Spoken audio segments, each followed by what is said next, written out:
Finally tonight, as promised, a special comment about Mr. Cheney's speech. Neurotic, paranoid, false to fact and false to reason, forever self-rationalizing, his inner rage at his own impotence and failure dripping from every word, and as irrational, as separated from the real world, as dishonest, as insane as any terrorist. The former vice president has today humiliated himself beyond redemption. The delusional claims he has made this day could be proved by documentation and first-hand testimony to be the literal and absolute truth, and still he himself would be wrong, because the America he sought to impose upon the world and upon its own citizens, the dark, hateful place of Dick Cheney's own soul, the place he to this hour defends and to this day prefers, is a repudiation of all that our ancestors, all that for which our brave troops of 200 years ago and 2 minutes ago have sacrificed and fought. I do have to congratulate you, sir. No man living or dead could have passed the buck more often than you did in 35 minutes this morning. It's not your fault that we waterboarded people, you said. It isn't torture, you said, even though it is, based on 111 years of American military prosecutions. It was in the Constitution that you could do it, even if our laws told you you could not.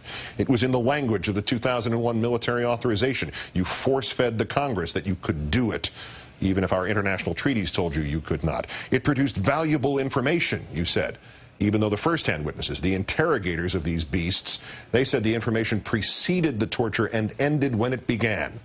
It was authorized, you said, by careful legal opinion, even though the legal opinions were dictated by you and your cronies, and, oh, by the way, the torture began before the legal opinions were even written.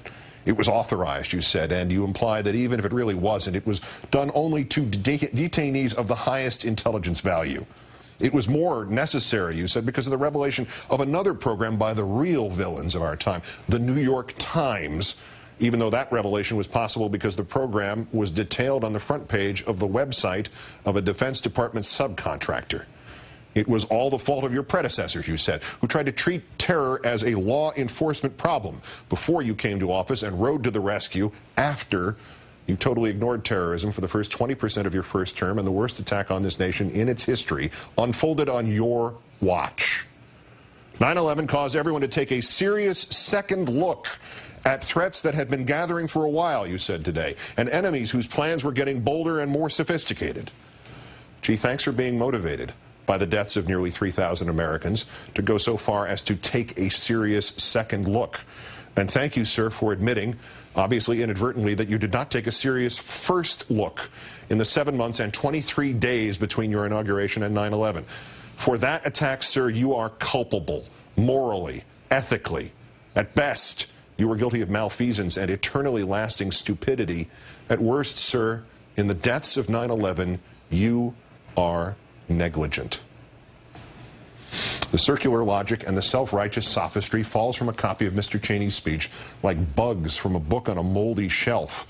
He still believes in dictators like Saddam Hussein with known ties to Mideast terrorists. He still assumes everyone we captured is guilty without charge or trial, but that to prosecute lawbreaking by government officials is, quote, to have an incoming administration criminalize the policy decisions of its predecessors.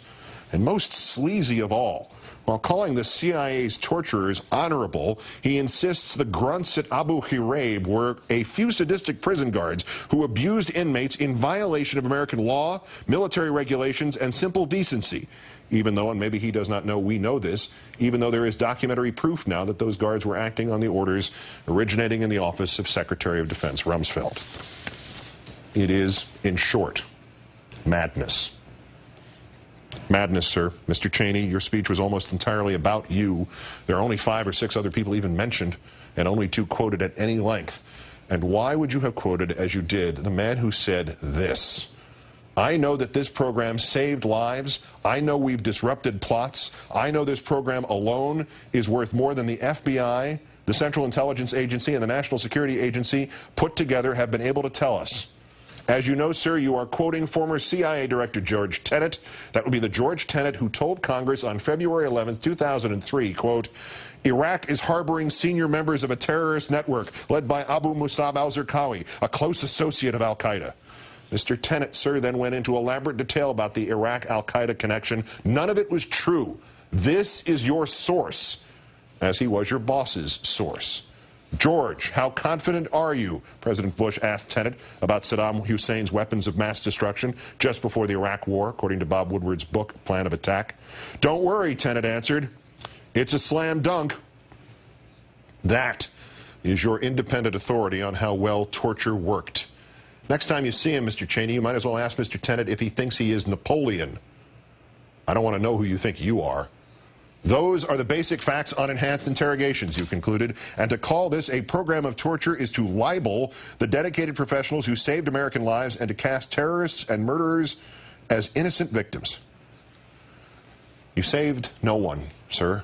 If the classified documents you seek released really did detail plots other than those manufactured by drowning men in order to get it to stop, or if they truly did note plans beyond the laughable ones you and President Bush have already revealed, hijackers without passports targeting a building whose name Mr. Bush could not remember, clowns who thought they could destroy airports by dropping matches in fuel pipelines 30 miles away, men who plan to attack a military base dressed as pizza delivery boys, forgetting that every man there was armed, and today the 4 would-be synagogue bombers, one of whom turns out to keep bottles of urine in his apartment and is on schizophrenia medicine. If those documents contain anything of value, you would have leaked them already, as you leaked those revenge fantasies of the Library Tower and the JFK bomber and the Fort Dix 6. When they, terrorists, see the American government caught up in arguments about interrogations or whether foreign terrorists have constitutional rights, they don't stand back in awe of our legal system and wonder whether they had misjudged us all along, you said. Instead, the terrorists see just what they were hoping for: our unity gone, our resolve shaken, our leaders distracted. In short, they see weakness and opportunity. The weakness the terrorists see, sir, is the weakness of blind rage replacing essential cold logic. The weakness the terrorists see, sir, is the weakness of judgment suspended in favor of self-fulfilling prophecy. The weakness the terrorists see, sir, is the weakness of moral force supplanted by violence and revenge fantasies. The weakness the terrorists see, sir, is the weakness of Dick Cheney. And yet still, ceaselessly, indefatigably, you moralize and lie to us. I might add, someone said today, that people who consistently distort the truth in this way are in no position to lecture anyone about values. Very apt. The quote, of course, is from your speech. Your speech, which was at essence about your fantasy that you and Mr. Bush were not negligent, about your pig-headed certainty that first these attacks were impossible, then they were a good excuse for a war you had already planned in Iraq, and finally that they were to be imminently repeated and only you knew whence the next threat would come. You saved no one, Mr. Cheney. All you did was help kill Americans.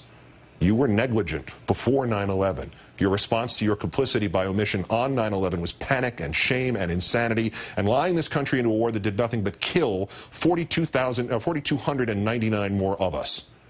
We will take no further instruction from you, sir. And let me again quote Oliver Cromwell to you, Mr. Cheney. You have sat too long for any good you have been doing lately. Depart, I say, and let us have done with you.